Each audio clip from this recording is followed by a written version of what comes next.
প্রতিটা রুহু, প্রতিটা মানুষ মালাকুল মাউতকে দেখতে পায়। আপনিও দেখবেন, আমিও দেখব। মুমিনদের কাছে এসে মালাকুল মাউত একজন যুবকের বেশে সাদা ধবধবে জুব্বা পরে সুগন্ধি মেখে মুমূর্ষু ব্যক্তির শিয়রে বসে বলে, ইয়া আইয়াতুহান নাফসুল মুতমাইন্নাহ, হে প্রশান্ত আত্মা, উখরুজি ইলা মাগফিরাতুল্লাহি ওয়া রিদওয়ানি, আল্লাহর ক্ষমা আর দয়ার দিকে বের হয়ে আসো। বলা মাত্রই মুমিনের আত্মাটা স্মুথলি বের হয়ে আসে। কাফান মিন আকফানিল জান্নাহ, হানুত মিন হানুতিল জান্নাহ, জান্নাত থেকে আনা সুগন্ধি কাফনের মধ্যে পেঁচিয়ে তিনি রূহটাকে নিয়ে ইল্লিনে চলে যায়। সরাসরি দেখে মালাকুল মাউতকে। আর যারা ইসলাম বিরোধী, কোরআন বিরোধী, তাদের সামনে এসে মালাকুল মাউত ত্রাস সৃষ্টি করে। আগে ধমক। হাইওয়েতে মাঝে মাঝে ডাকাতি হয় না? বাসগুলোর মধ্যে যখন ডাকাতি হয়, বাসে থাকে 50 জন, ডাকাত ঢুকে 5 জন, এই 5 জনের ভয়ে সবগুলো পেশাব করে দেয়। কারণ ত্রাস সৃষ্টি করে। এসেই চাইনিজ কুড়াল দিয়ে আগে কুবায় দেয় 4-5 জনের। রক্ত দেখে কি দেওয়ার সব আগে রেডি করে রাখে। মালাকুল মাউত এসে কাফের, নাস্তিক, মুশরিকদের সামনে সেরকম একটা ত্রাস সৃষ্টি করে। ভয়ে লোকটা কাঁপতে থাকে। ওর কাছে ভদ্র ভাষায় কথা বলে না, সুন্দর জামা পরে আসে না, কালো কুচকুচে চেহারা, ভয়ঙ্কর একটা রূপ নিয়ে, আকৃতি নিয়ে ইসলাম বিরোধীদের মাথার সামনে আসে। দুর্গন্ধযুক্ত চেহারার দেহ নিয়ে ধমক দিয়ে বলে, ও পাপাত্তা, ইয়া আইয়াতুহান নাফসুল খাবিসা উখরুজি ইলা গাদাবিল্লাহ, হে পাপাত্তা, আল্লাহর রাগ, ক্রোধ আর গজবের দিকে বের হয়ে আয়। মুমিনের আত্মা বলার সাথে সাথে যেমনি মুমিনের দেহ থেকে বের হয়ে জান্নাতি কাফনের ভেতরে ঢুকে, কাফেরদের আত্মাও কি এরকম তাড়াতাড়ি বেরোতে চায় নাকি? কাফেরদের আত্মা বেরোতে চায় না। ডানে দৌড়, বায়ে দৌড়, সামনে দৌড়, পেছনে দৌড়, আহা, দৌড়াদৌড়ি করে। মালাকুল মাউত এটাকে টেনে হিচড়ে, একটা জীবিত ছাগলকে জবাই না করে তার চামড়া উল্টার দিকে টেনে হিচড়ে বের করলে ছাগলটা যত কষ্ট পায়, এর চেয়ে কমসে কম 70 গুণ বেশি কষ্ট দিয়ে কাফের, মুশরিক আর গাদ্দারদের রূহ কবজ করা হয়। আল্লাহ, এই পরিস্থিতি থেকে তুমি আমাদের বাঁচাও। মুমিনদের রূহ যেমনি কবজ হয়, ওইভাবে রূহ কবজের ব্যবস্থা করে দিও। ঈমানের মৃত্যু নসিব করে দিও, শাহীদি মৃত্যু নসিব করে দিও। আমাকে শহীদ করে সেই মিছিলে শামিল করে নিও, যে মিছিলের নেতা মীর হামজা, খোবায়েবে খাব্বাব, আল্লাহর কাছে ছিল অতি প্রিয়, শামিল করে নিও। আমাকে শহীদ করে সেই মিছিলে শামিল করে নিও। পড়েন আমিন। আরো জোরে পড়েন আমিন। তার মানে বিমান দুর্ঘটনায় হোক, কিংবা লঞ্চ ডুবিতে হোক, কিংবা আগুনে পড়ে হোক, কিংবা আত্মঘাতী হামলায় হোক, যে যেখানেই মারা যায়, কবরের 3টা প্রশ্ন তার জন্য আছে না নাই?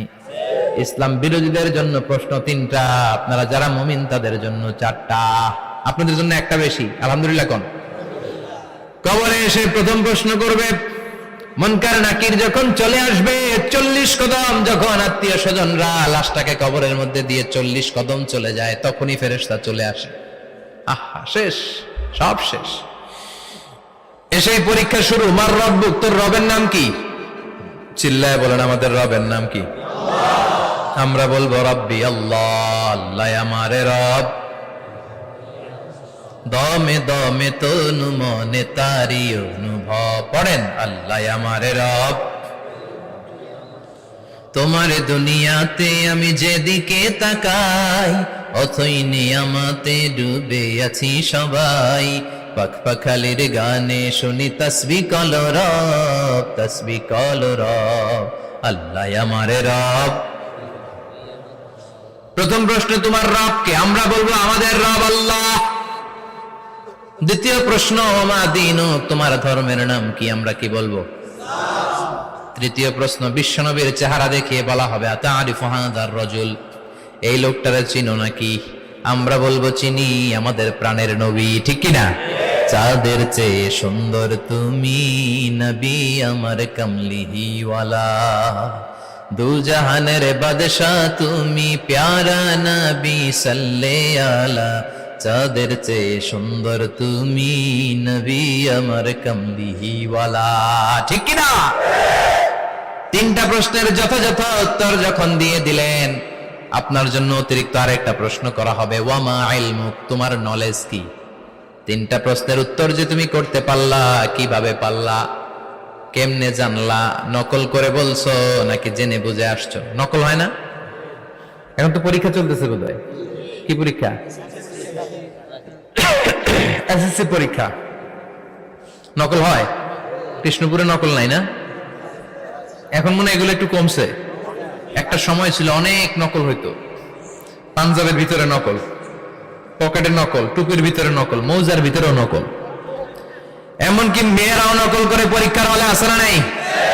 স্কেলের মধ্যে লিখে নিয়ে যায়, হাতের মধ্যে লিখে নিয়ে যায়, ওড়নায় লিখে নিয়ে যায়, কাপড়ে লিখে নিয়ে যায়, আসে না নাই? ফেরেশতারা বলবে নকল করছো নাকি? কেমনে জানলা? তিনটা প্রশ্নের উত্তর তুমি কেমনে বললা? আল্লাহ তোমার রব, ইসলাম তোমার ধর্ম, এই লোকটা বিশ্বনবী, কেমনে চিনলা? আপনাকে তখন বলতে হবে আমি কোরআন থেকে শিখেছি, আমি হাদিস থেকে শিখেছি, আমি ইসলাম জেনে বুঝে মেনেছি, আমি আন্দাজে কোথাও ঘুরি নাই। চিল্লা এখন ঠিক কিনা? আপনাকে বলতে হবে। এজন্য শিখতে হবে, প্রতিনিয়ত ইসলাম সম্পর্কে জানতে হবে, আখের গোছাতে হবে, জীবনটাকে আলোকিত করতে হবে। চিল্লায় বলেন ঠিক কিনা? চারটা প্রশ্নই যখন হয়ে গেল, ফেরেশতারা বলবে আহলান ওয়া সাহলান ওয়া মারহাবান বিক, খোশামদেদ, কংগ্রাচুলেশন, খোশামদেদ, কংগ্রাচুলেশন। সব প্রশ্নের উত্তর তুমি পেরেছ। ফায়ুফসাহু লাহু কবরুহু ৭০ যিরান, আপনার কবরটারে ৭০ হাত লম্বা করে দেয়া হবে। ওয়া ইফতাহু লাহু বাবুন ইলাল জান্নাহ, আপনার কবর থেকে জান্নাতের দিকে দরজা খুলে দেয়া হবে। ওয়া ইউলবাসু মিন লিবাসি আহলিল জান্নাহ, জান্নাতের দুইটা রেশমি কাপড়ের পোশাক এনে আপনারে পরিয়ে দেয়া হবে। আর বলা হবে নাম কানাও মিলা আরুস, ঘুমাও, sleep, you should get some sleep now, তোমাকে লম্বা সময় পরে দিতে হবে, ঘুমাও। কানাও মিলা আরুস, যেমনি বর বাসর রাতে আরামসে ঘুম দেয়, বাসর রাতে যেমনি বর কনেকে নিয়ে মধুর ঘুম দেয়, তুমিও ঘুমাও, কেউ তোমার ঘুম ভাঙবে না। মালাক ইসরাফিলের, কিয়ামতের জন্য ইসরাফিলের সিংহায় যে ফুৎকার আছে, ওই ফুৎকার ছাড়া কোনো কিছুই তোমার ঘুম ভাঙাতে পারবে না। আলহামদুলিল্লাহ পড়েন। আল্লাহ আমরাও যেন চারটা প্রশ্নের উত্তর দিয়ে লম্বা একটা ঘুম দিতে পারি, পড়ে না আমিন। ওয়াম্মাল কাফির ওয়া আহলুশ শিমাল, আর ইসলাম বিরোধী যারা, তাদের সামনে আসবে মালাকান আসওয়াদান আজরাকান, কৃষ্ণ বর্ণের দেহ, নীলাভ বর্ণের দুটো চোখ, গায়ের রং কালো, চোখের রং নীল। দেখতে কেমন লাগে? আলিফ লাইলার ভূতের মতো। কথা কন? গায়ের রং কালো, চোখের রং নীল। ফেরেশতা দুইটা আসবে, এসে ত্রাস সৃষ্টি করবে, এসে বলবে বল তোর রবের নাম কি? মার রব্বুক। ইসলাম বিরোধী মুশরিক, কাফের, নাস্তিক এরা বলবে আমি জানি না আমার রবকে, আমি জানি না, আমি তো আজীবন শুধু চেয়ার করেছি, মদ খেয়েছি, আমি ধর্ষণে সেঞ্চুরি করেছি দুনিয়ার বুকে, আমি টেন্ডারবাজি করেছি, চাঁদাবাজি করেছি, আমি মাস্তানি করেছি, আমার দাপটে এলাকার ইসলাম প্রিয়রা বাসায় ঘুমাতে পারে না। আমি ছিলাম টেন্ডারবাজ, আমি ছিলাম গডফাদার, সন্ত্রাসীদের লিডার, আমি ছিলাম ডন 1 2 3 সব, আমি ছিলাম ডনের ডন,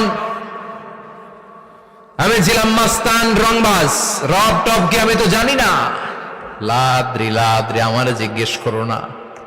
আবার প্রশ্ন করা হবে ওয়ামা দীনুক, তোর ধর্মের নাম কি? বলবে লা আদরি, আমার কোনো ধর্ম নাই, আমার কোনো ধর্ম নাই, আমি শুধু মৌজ মাস্তিতে ছিলাম, আমি আনন্দ ফুর্তি করেছি, ইসলাম নিয়ে আমার মাথা ব্যথা ছিল না, আজীবন ইসলামরে আমি বাস দিয়েছি। চিল্লায় বলেন ঠিক কিনা? ইসলাম বিরোধীদের সাথে ছিল আমার চলাফেরা, আমার সব সাঙ্গপাঙ্গ ছিল গুন্ডা বদমাশ, ইসলাম বিরোধী। রব কি, ইসলাম কি, এগুলো আমি জানি না। আমার এগুলো জিজ্ঞেস করো কেন? ধর্ম কি আমি জানি না, আমি কিচ্ছু মনে করতে পারছি না। 3 নাম্বার প্রশ্ন করা হবে আতারিফু হাযার রাজুল, দেখো তো এই লোকটারে চিনো কিনা? কয় না, চিনি না, তবে মনে হয় এই লোকটারে দুনিয়ার বুকে আমি গালি দিতাম, এই লোকটার বিরোধিতা করতাম, ব্লগের মধ্যে এই লোকটার ব্যাপারে কুৎসা রটনা করতাম, এই লোকটার কার্টুন বানিয়ে আমি হিংসা ছড়িয়ে দিতাম, এই লোকটার ব্যাপারে আমি এলাকার মধ্যে অপপ্রচার চালাতাম। ফেরেশতারা বলবে তাই, এই ছিল তোর ডিউটি, দাঁড়া এখনই আমাদের খেলা শুরু, এখনই শুরু। ফায়ুতরাকু বিমাতারিক মিন হাদিদ, লোহার একটা হাতুড়ি দিয়ে মাথা থেকে পা পর্যন্ত পিটানো হবে, পিটিয়ে ওর গোশতের হাড্ডিগুলোকে থেতলে ফেলা হবে। ওয়ায়ুকালু লিল আরদি ইলতাইমি, কবরের দুই পাশের মাটিরে বলা হবে এবার দুই দিক থেকে তোরা চাপ দে। চাপ দেয়া হবে, ধাক্কাধাক্কি করেও সে সুবিধা করতে পারবে না। মাটি আস্তে আস্তে আস্তে আস্তে দেহের দুই দিকে লেগে এমন জোরে দুইটা চাপ দিবে, ফাতাখতালিফা আদলাউহু, তার ডান পাশের পাজরের হাড্ডি বাম দিকে ঢুকে যাবে, বাম দিকের হাড্ডি ডানে চলে যাবে। বিশ্বনবী বললেন এই হাতুড়ি দিয়ে পিটানোর শাস্তি, কবরের চাপ দেওয়ার শাস্তি চলতেই থাকবে হাত্তাল কিয়ামা, কিয়ামত পর্যন্ত। আল্লাহ কবরের শাস্তি থেকে আমাদের বাঁচাও। আমরা এই আযাব পেতে চাই না, আমরা যেন ঠিকভাবে কবরের 4টা প্রশ্নের উত্তর করে দিয়ে লম্বা ঘুম দিতে পারি। আল্লাহ তুমি তৌফিক দাও। এজন্য আল্লাহ বললেন, গোলাম দুনিয়া নিয়ে পাগল হয়ে থাকো না। এই দুনিয়ার জীবন আসল জীবন নয়, আসল জীবন হলো কবরের জীবন। জোরে বলেন ঠিক কিনা? এই জন্য মাঝে মাঝে কবরে যাবেন, কবরস্থানে দাঁড়িয়ে চিন্তা করবেন এই জায়গায় আমারও আসতে হবে। দিন যাবে, রাত আসবে, বৃষ্টি হবে, শীত আসবে, কেউ আমার দেখতে আসবে না, একা থাকতে হবে। একা, বড় একা, অন্ধকার, বড়ই অন্ধকার। ওই কবরের জীবনের সামান গোছানোর দরকার আছে না নাই? ওই কবরে সুখে শান্তিতে থাকতে চাইলে নামাজ পড়ার দরকার আছে না নাই? কোরআন পড়ার দরকার আছে না নাই? ছেলে মেয়েগুলোরে মানুষের মতো মানুষ করার দরকার আছে না নাই?